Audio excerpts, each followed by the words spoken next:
To me, the most universally applicable way of getting people to understand the why of it all is to get people to focus on the customer. What value does this represent to your company's customers or your organization's customers? Welcome to the Just-in-Time Cafe, GoLean6Sigma.com's official podcast, where we help you build your problem-solving muscles. We share best practices from over 20 years of success, helping organizations from the Fortune 500 to small and medium-sized business to government achieve their goals using Lean Six Sigma. Hey, Elizabeth. And a Bahamian hello to you. Hey, we are very lucky. Summer's over and everyone's back in school, so we get our coffee shop back. That is an upside. I'm with you. So let's get some coffee anyways and head into our private dining room in case a gaggle of people come in. I'm right behind you.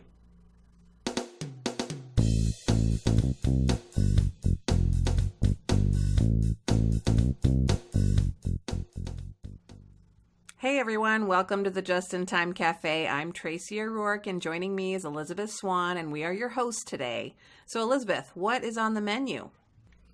Glad you asked. It's a good lineup, Tracy. I am particularly excited today. Today's appetizer addresses the little-known need for cartoons in continuous improvement teams. In the news, first we will find out how Lean Six Sigma can improve Labor Day. That's coming soon, so I'm keen on that one. The other piece in the news is where we find out where a college, a hospital, West Point, and Lean Six Sigma intersect. That's going to be interesting. On the printed page, we're going to review a book that shows how satire can help improve your leadership skills. And then for Q&A, we're going to take a question from a subscriber who wants to know how to stay connected when greenbelts are remote. And for today's special, we're going to interview prolific business author John Gaspari, who somehow manages to connect business with baseball. Very nice. That sounds like an awesome lineup. Can't wait. And also in this month's episode, our whole team at GoLean6Sigma.com is excited to offer a special coupon code for all of our awesome listeners for discounts on all of our online training. So stay tuned since we'll provide the code right before the interview portion of this episode. You are going to want to stick around. Ooh, I'm on tenterhooks, Tracy. Let's get to the appetizer.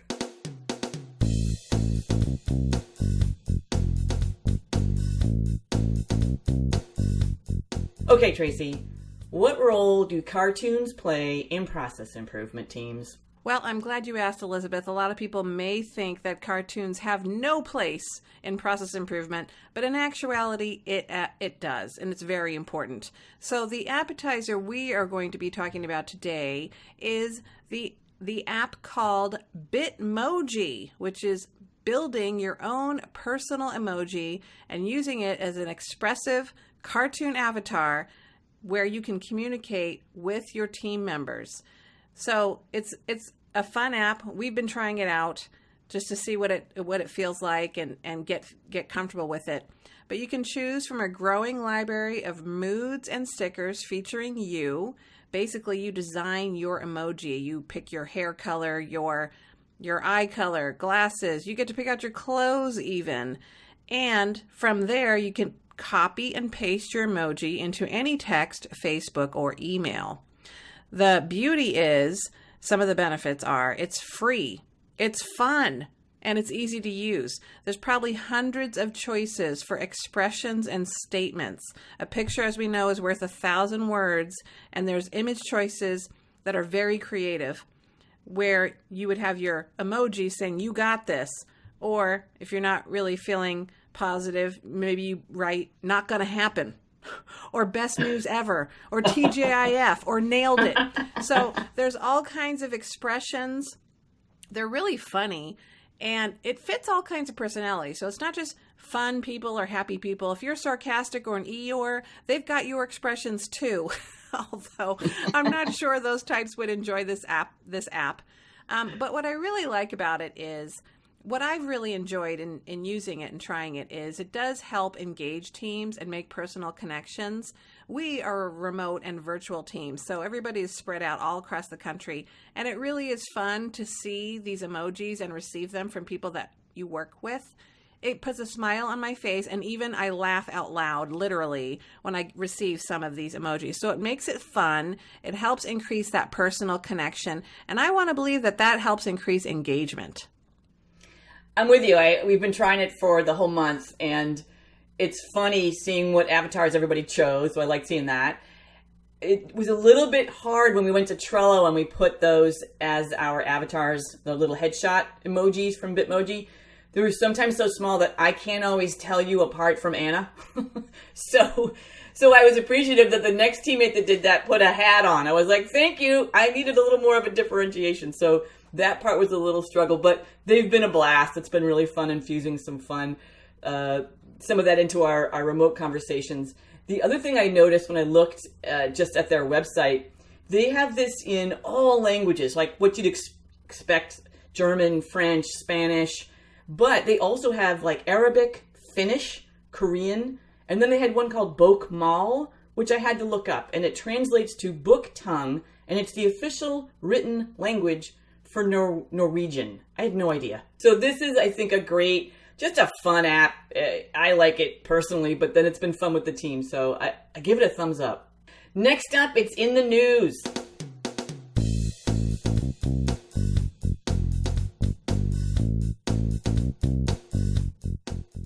Okay, Tracy, how is Lean Six Sigma going to improve my Labor Day?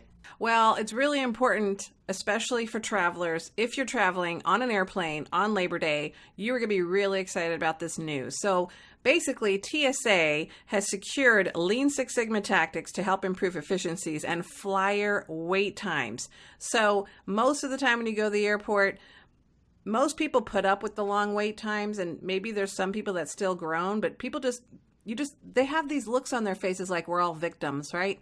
You have to walk through these long lines to get through security. But recent reports have shown that there is a decline in TSA's wait times because the agency has deployed Lean Six Sigma tactics in 21 of the largest U.S. airports to reduce that wait time, which is wonderful. So they're looking to review airline schedules, passenger loads, line design, and checkpoint and baggage areas. All of this to help improve the speed of these security lines, which is great. And I do actually have a personal experience with this. I was standing in an airport once, and I was handed a piece of paper by a TSA employee.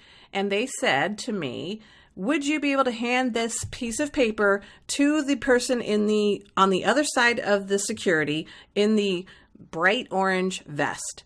And then I realized he had handed me a traveler, which is a piece of paper. It's a data sheet that we use, and we attach it to the thing going through the process. And in this case, I was the thing. No way. Yeah. So when he handed it to me, I got really excited because I realized what he was doing.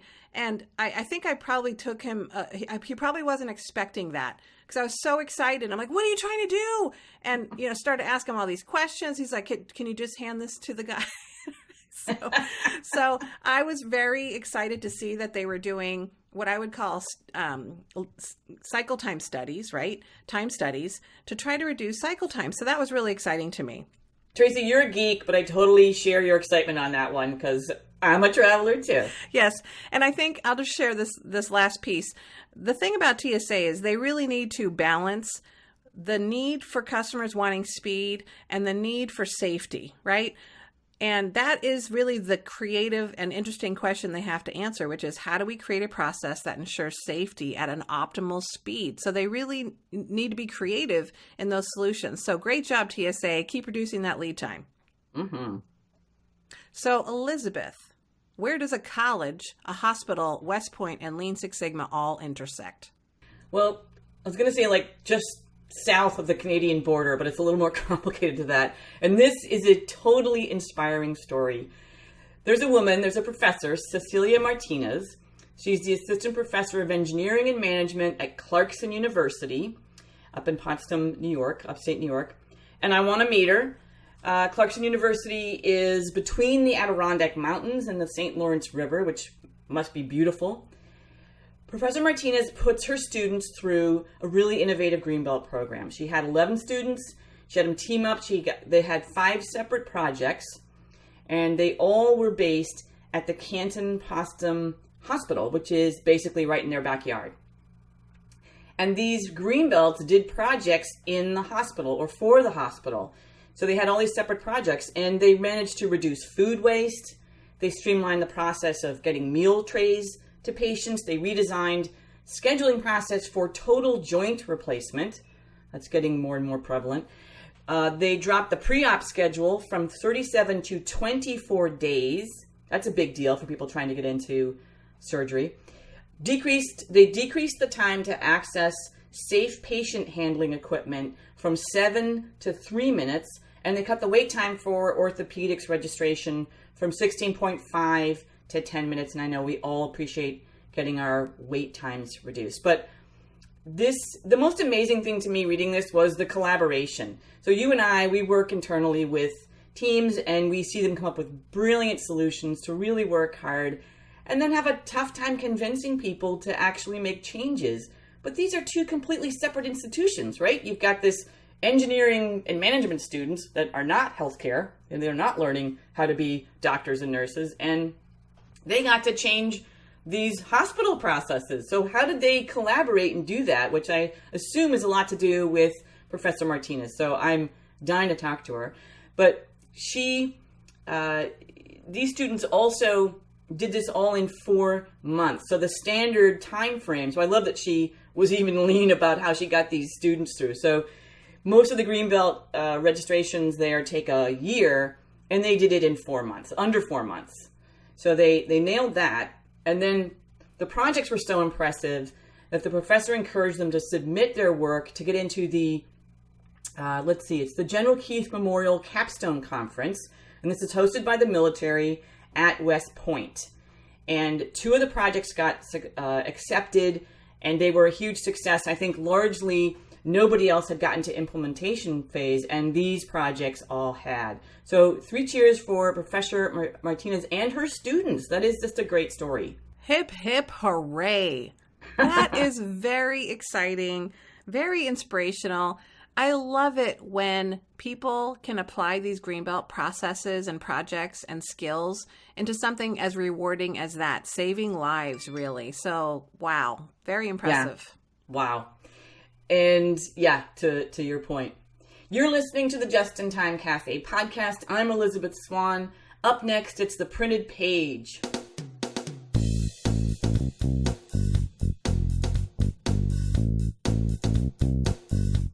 Okay, Elizabeth, how does satire make better leaders?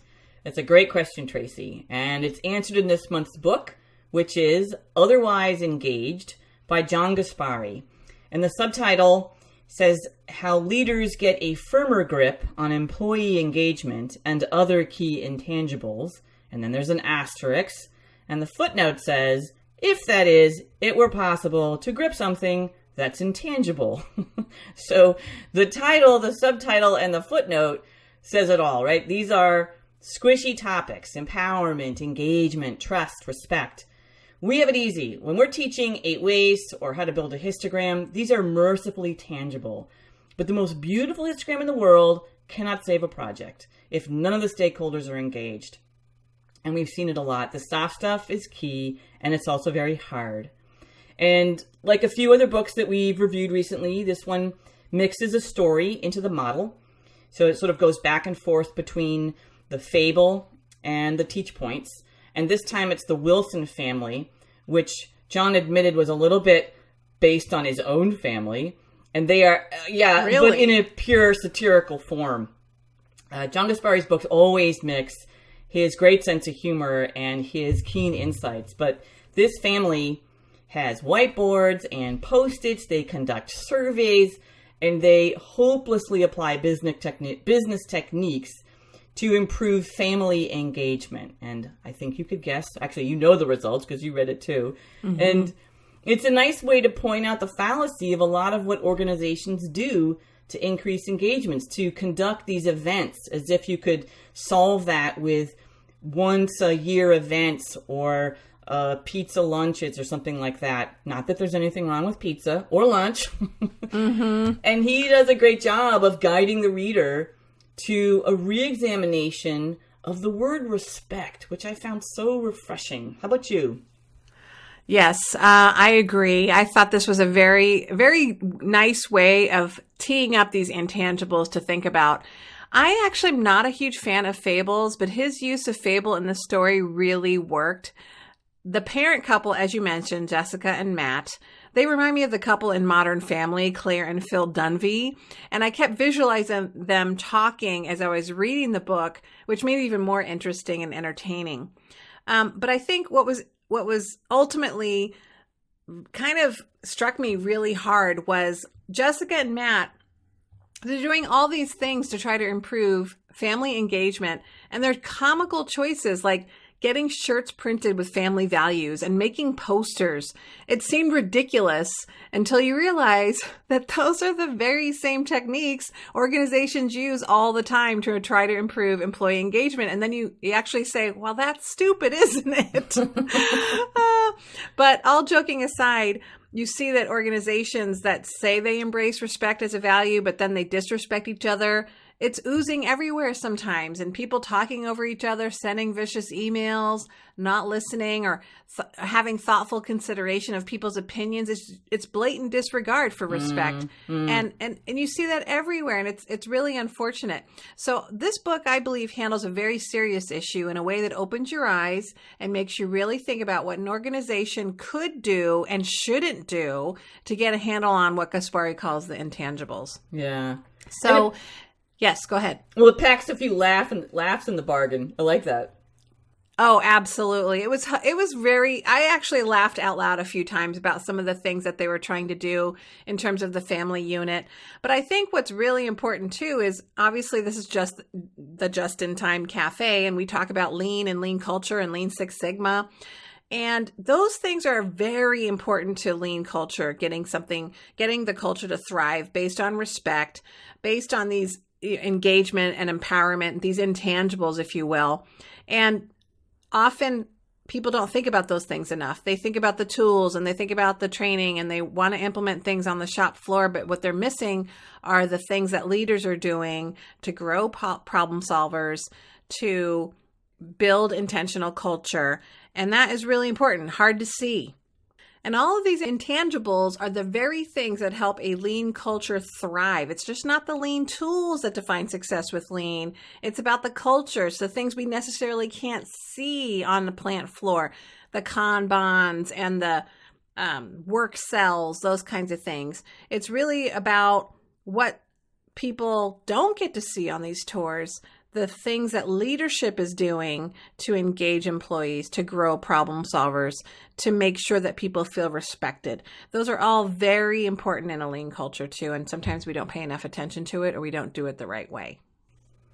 Absolutely, Tracy.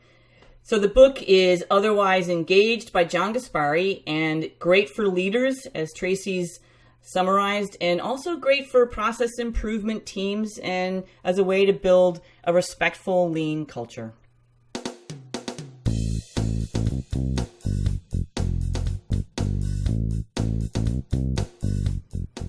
Tracy, here's a question for you. What's a good way to keep Greenbelts engaged when they're doing their training online? So that is a great question, and that could be challenging. So what I'm noticing is that there's lots of options now for learning material and going through material. There's online, there's on-site, there's hybrid, and people sometimes need some support. So I'm finding that making the jump to completely online training can sometimes be hard for people. And so one of the things that you can do is if you are having an online training, you could facilitate what we would call group reviews. And what group reviews is it's a way to schedule group sessions with multiple people going through the training. And it's a nice way to have a balance between online self-directed training modules and some sort of connection and tie to a group of learners. So it has flexibility still in learning. You're not having to fly people to one location for an entire week. So it gives you the flexibility of finishing these training modules, but it does create that tie when you schedule these group learners and some of those sessions. So some of the other benefits would be that it keeps people on task. So I think the hard part about online is sometimes people say, well, I'll just get to it when I have time. Well, that will never happen. It does need to be scheduled. You actually need to put it on your calendar. And so when you are accountable to a group for finishing a certain amount, it helps you get the assignments complete. So putting the things on the calendar, having the assignments, and then knowing that you're going to meet with these group reviews will help a great deal. The other thing I really enjoy about group review sessions is the peer coaching that can happen. So ultimately and hopefully, all of the students are also trying and applying some of these tools to projects and to talk about their project charters, to talk about the SIPOCs that they're building and the fishbone diagrams. And giving feedback to your peer helps build those skills. It helps improve and increase understanding. So it's the real practical application that you can focus on during these group reviews. And I really enjoy the engagement, learning alongside others, especially for those projects. And finally, don't forget to do something fun, an icebreaker to bring the group together. Or schedule a tour if you can, a lean tour. Go see another area of your organization or even outside of your organization. Those are always fun too. So group reviews can help a great deal create some more connection and accountability for otherwise self-directed training modules. You know what you could add, Tracy? Everyone could have Bitmoji and have all their own avatars. I love it. That should be the first icebreaker so they can continue using it. I'm going to tie it all together. Up next, it's today's special, which is Elizabeth's interview with John Gaspari. So Elizabeth, can you give us a preview of your interview and how baseball figures into this? John's great at analogies, and he's making the case for employee engagement being the new key to getting the edge in today's business. Think about what's the next big thing? He says it's engagement. And he relates that to Michael Lewis's famous book, Moneyball, that got made into a movie that is about how the Oakland A's, a cash-strapped team, got the edge. For them it was statistics. And he's basically putting out there that engagement is now in that position of being that edge. And his analogies are great, and the book is great, and it's fun to talk about. So tune in. I'm looking forward to hearing it.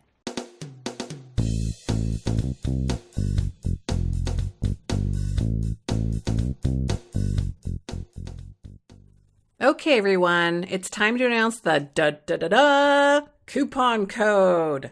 First time ever on the podcast. This code is for 30% off any of our Lean Six Sigma training and certification courses, including white, yellow, green, black, and lean training. Not bad. What's the occasion? We're giving our listeners a special gift because we are grateful to have you all as an audience. And we want to offer you a perk for joining us at the Just in Time Cafe. Just use coupon code LATTE30, like the coffee. So that's LATTE30 during checkout. Make sure to use it soon, since the coupon code will expire at the end of September.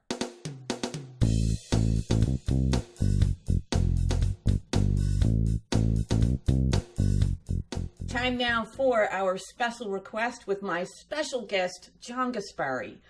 John Gaspari has helped leaders for over 30 years take on the challenge of being more effective at attending to employee engagement and the rest of the critical intangibles like empowerment, trust, respect, in order to leverage the full potential of their workforce. His latest book, Otherwise Engaged, How Leaders Can Get a Firmer Grip on Employee Engagement and Other Key Intangibles, was selected by Leadership and Management Books as one of 2015's top 5 management books. He is the author of 6 previous books on this and related topics, including the best-selling I Know It When I See It and The Customer Connection. In addition, John was the writer, co-producer of 7 best-selling training videos, including Time, the Next Dimension of Quality, and The Value Effect. John, welcome to the podcast. You have had a long and storied career, 7 books, 7 videos. Your expertise runs from aerospace to organizational effectiveness. What drew you to the topic of employee engagement? What inspired you to write this book? Actually, it goes back a long way, Elizabeth, to when I first got involved in the area of total quality, which was back in the late 1980s. And I began to hear from executives, presidents of companies, CEOs, vice presidents of manufacturing, vice presidents of quality, that we know what we need to do to implement quality and TQM tools, but how do I get my people to want to do it? And I kind of got intrigued by that question. There's the distinction between, in effect, the rational and the emotional sides of making organizational change happen. And I began to see the same pattern over the years, whether the particular technical expertise was quality or lean or just in time or re-engineering. There was always that same distinction. What do we need to do from a technical point of view, and how do I get my people to truly want to do it? Well, over the years, the word that began to be used to kind of capture that want to notion was engagement. How do I make sure my employees are more fully engaged? And so that's really how I got involved in the area. And the book, Otherwise Engaged, is kind of the culmination of all I had learned over those previous 30 years. So that's a great origin story, and I could see where you and I have both been in that improvement world, which has changed. The names have changed, but the issues remain the same. That soft stuff you described, that intangible piece of getting people to want to do it. So the book, just to let our readers know, it alternates chapters about a family called the Wilsons with chapters on the underpinnings of your model. And you call the Wilson family chapters part of a parable. And for me, it was comedy with a healthy dose of satire. I kind of think of you as the Dave Barry of business books. And I couldn't help but notice that the Wilson family has the same demographics as your own. You've got mother, father, son, and daughter. How much did you draw on home life? I'm ashamed to say quite a bit. But as you said, the book is a parable, and the reason I said it in a family setting was the premise of the book is that there's a family that tries to use the tools of improvement to improve their level of their family's performance, if you will, which I hope people recognize was meant to be satirical. And the reason I did that was to make it so ridiculous that people wouldn't get caught up, would recognize that this couldn't really have happened, and so that maybe the actual learning points would be more clear. Now, I say it hasn't happened, but I actually did, for example, once when my kids were, they were probably about 12 and 8, we had been having a discussion of whether or not Diet Coke tasted the same as caffeine-free Diet Coke and regular Diet Coke tasted the same. So I actually did put some of her friends, her and my son and daughter's friends, through a blind taste test. When they came in the house, I gave them a little, the little dentist office cup full of the two, and said, which one do you think is Coke and which is Diet Coke? And they haven't let me forget that. So that made it into the book, which I really appreciated. I also love the kids referring to decaf as fake coffee, because I totally agree with that. That's totally fake coffee. And you remind me also, I brought a flip chart and Post-it notes to a family work day, which I'm still trying to live down. So I'm with you. I see how it makes it into the home life. Yep. So coming back to the pieces you point out, what goes into engagement. You point out it's actually in the subtitle, it's tough to pin down, right? It's these intangibles. But it's actually necessary for leaders to get tangible things like process improvement done. So one key element you cover is empowerment, and improvement teams have to be empowered to change processes. But you say empowerment cannot be bestowed. So I want you to say more about that. Yeah, one of the pitfalls that I see that leaders can fall into. As a matter of fact, let me give you an example of that. This is also in the book, but that I actually sat in the back of an auditorium where the president of a $5 billion business was reviewing the results of their company's latest employee opinion survey. And one of the areas that the survey had probed at was this notion of empowerment. And he was concerned, the president of the company was concerned that the empowerment still seemed to be an issue. And so in the room were his top about 125 managers from the business. It was his direct reports and their direct reports. and he clearly was frustrated, and he got it, walked down to downstage, and said, "People, you really need to understand, you are empowered, and I need you to go back to your people and make sure they understand that they are empowered." And that, to me, is the issue, that you can't just assert it. And as a matter of fact, I saw, when he said that, I saw a fellow in the front row. He was the one of his vice presidents. Looked as though he was starting to raise his hand, and then I saw him pull his hand back. And so when the meeting was over, I tracked that guy down. I happened to know him. I'd done some work with him in the past. And I said, "You look like you wanted to say something regarding empowerment." He said, "Yeah, I did." So why didn't you say it? He said, I didn't feel safe to say it. And so the irony is, he didn't feel empowered to raise a concern about the way empowerment was being handled. He said, if people don't feel empowered, then they aren't empowered. And we can tell them till we're blue in the face, but that's not empowerment. Empowerment is a feeling of trust that a person has, not a check mark in a box that I, the leader, have now empowered you and have bestowed this empowerment upon you. That's what I was trying to get at there. Yeah. And you said it there when you were talking about how he felt, and you described it as a feeling of trust, but you also said it's a feeling of safety. Is it safe to bring this up? Right. In fact, in my book, the definition of empowerment that I use is a feeling of safety while exercising judgment on the job. So, there's all kinds of things where no judgment is required. So you don't need to be empowered to do that. There are company policies and protocols. There's no gray area for that. You follow those. There's also areas where it's clear that you have license to do what you want to do. Do I want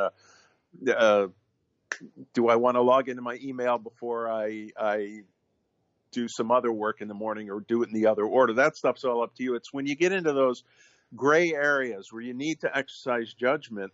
If the questions you're asking yourself is this right for the business? Is this consistent with our strategy? Is this consistent with the path we should be going down?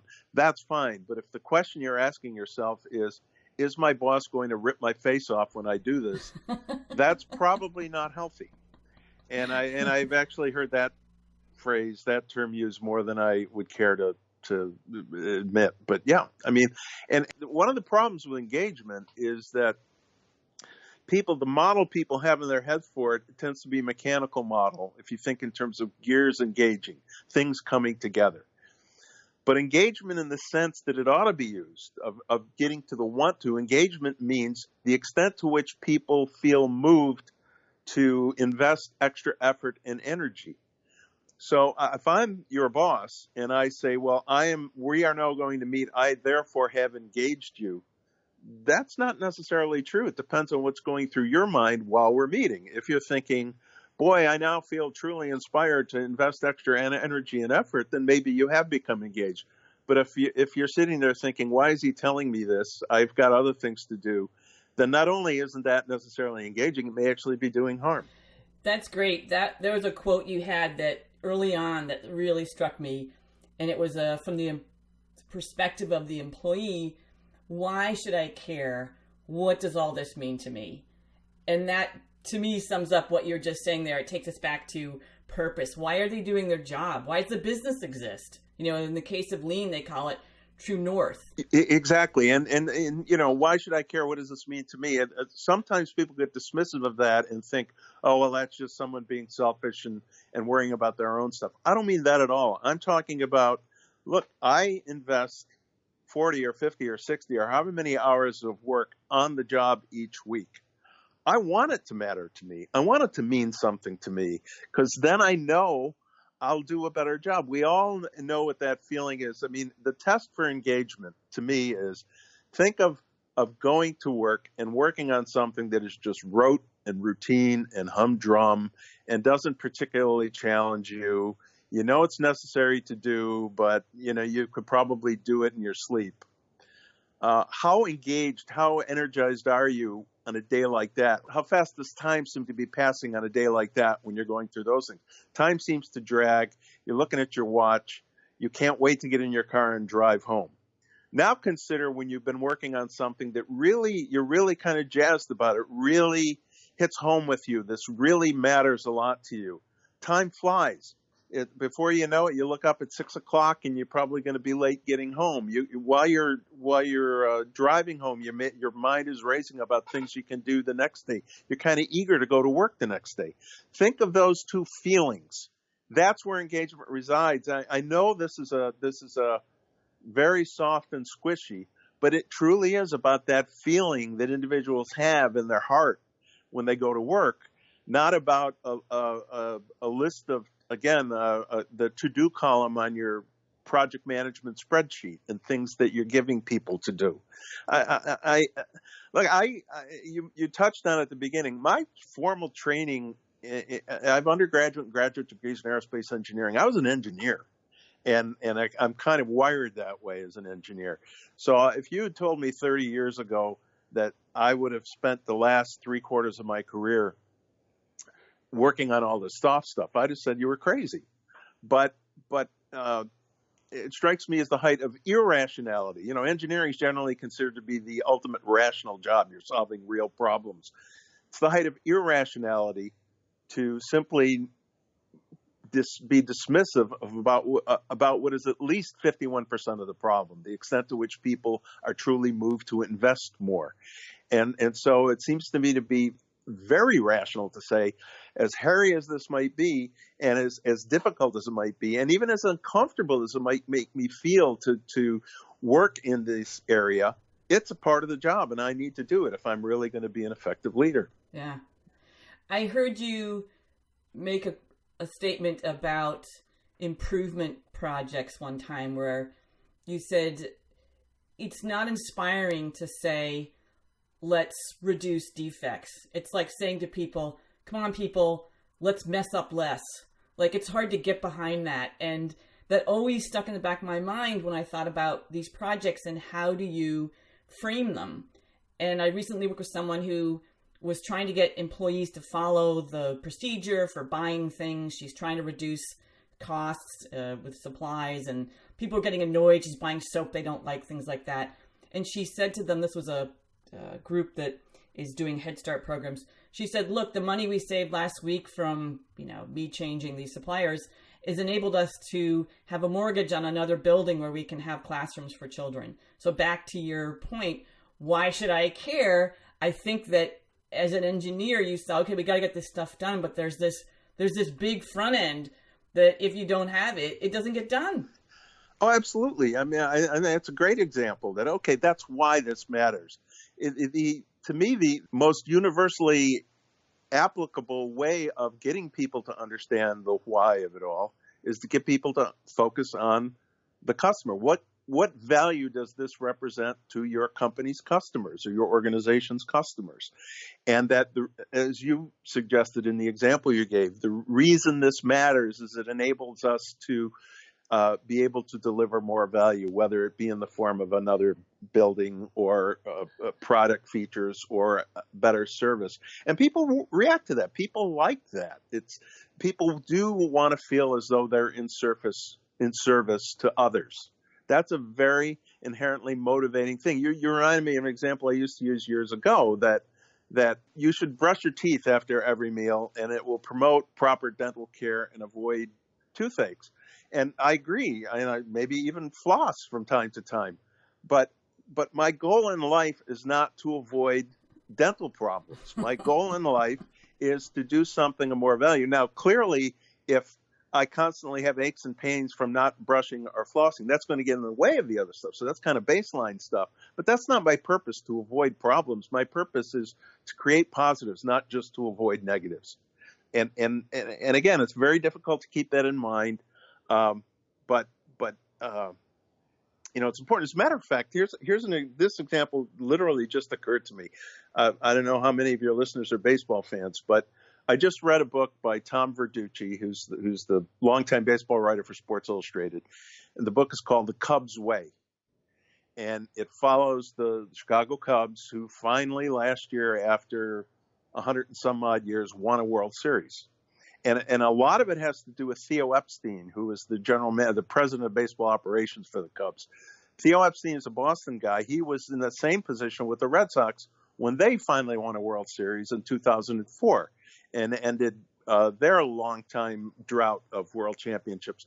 Well, back in 2004, 2005, 2006, the book Moneyball had come out, and people started focusing on Moneyball. You're aware of that whole area? Oh, yeah. Okay, and that meant taking a more statistics-based approach to baseball and not just do it by the seat of your pants, but actually look at the numbers and look for hidden value. There are players in baseball who are a lot more valuable than you might think. And not just the home run hitters.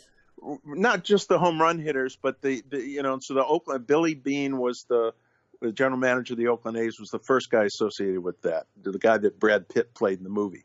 And they had an advantage. And Theo Epstein was, the Red Sox are probably the second team to do this. And Theo, in this book about the Cubs, says, we had an edge because we had these analytics at our disposal that other people weren't using. That really was a competitive advantage for us. He said, well, now, though, everybody's using them.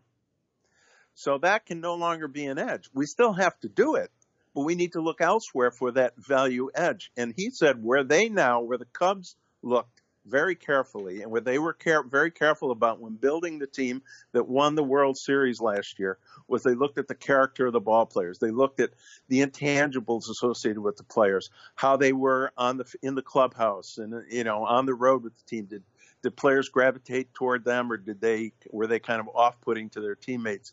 And he said when they built the Cubs, that was very critical to the team. And there's a lot of examples, and I could go on for hours, and I know you don't want me to talk about specifics of the Cubs. But I find that an interesting parallel in that if, again, you go back to TQM or Lean or Just in Time back, 20, 30 years ago, initially the advantage was simply understanding those techniques, the technical tools. Now everybody's doing them, so that's not an edge anymore. Where are you going to get the edge? You're going to get the edge by managing to get that incremental bit of effort and energy from your people, by having your people more truly engaged. So I think there's a parallel there that, sure, the first place you look is going to be to the analytics, the technical side. But once everybody's doing it, and they all are now, you got to look elsewhere. And every company in the world, every annual report ever published, every keynote speech in the all-hands meeting, invariably they'll say, our most valuable resource is our people. And they all say it. Well, that actually is true. So how are you going to get the incremental bit of effort and energy from the people? It's by having them more truly engaged. And that isn't going to happen by simply having the mechanical aspects of engagement. It does come from what you were saying, understanding what is really meaningful to people and how can you create an environment within which people are more liable to find real meaning in their work. Because given the meaning, they'll do the work. They'll work harder. People do. People want to do better. People want to work harder. They will. And I'm not a Pollyanna for saying that. It's just the way the world works. I know you're right. And it's just great that it boils down to that, whether it's baseball or high-tech firms or, Cape Cod child development. It's answering that question, why should I care? And I so appreciate your bringing that to the surface. So, John, how can someone find you or communicate with you? The best bet is via my website, and it's simply myname.com, johngaspari.com, JOHNGUASPARI.com. And there'll be a bit about some of my books, and there's a bunch of articles on there, and then there's a link to phone me or email me. Thank you so much for visiting the cafe today, John, and thank you everyone out there for listening in. Please tune in again next month for the Just in Time Podcast Cafe. Thank you. Bye-bye.